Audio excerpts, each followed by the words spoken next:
నేను ఏదైతే నీటి భద్రత గురించి మాట్లాడాను, నాగరిక ప్రపంచం మొత్తం ఎక్కడైతే బాగా అభివృద్ధి అయిందంటే ఎక్కడ నీళ్లుంటే అక్కడే అయింది. ఈ విషయం మీరు గుర్తుపెట్టుకోవాలి. ఈ రాయలసీమలో నేను కూడా పుట్టా. ఈ రాయలసీమలో నేను కష్టాలు చూసా. రాయలసీమ మీద ఆశ వదులుకున్నారు. ఎడారిగా మారిపోతుందన్నారు.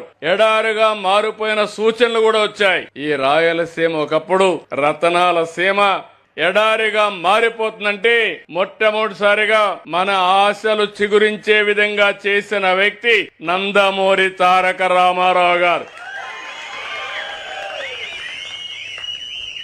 నేను ముఖ్యమంత్రి అయిన తర్వాత కూడా అనంతపూర్లో రాయదుర్గం ఎడారిగా మారిపోతా ఉంటే డబ్బులు ఖర్చు పెట్టి ఎడారిగా మారకుండా ఉండాలంటే ఏం చేయాలో కార్యక్రమాలు చేశాను. అక్కడి నుంచి మన ప్రయాణం కొనసాగింది. దేశంలో ఇప్పుడు కూడా రెండు జిల్లాలు తక్కువ వర్షపాతం పడే జిల్లాలు, అది అనంతపురం, జైస్వాల్. ఈ 2 జిల్లాలు ఉన్నాయి.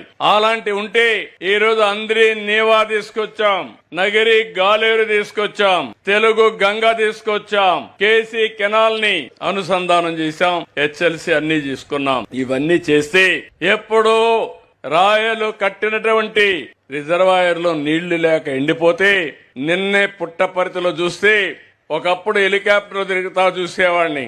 చెట్టు కనపడేది కాదు, నీళ్లు కనపడేది కాదు.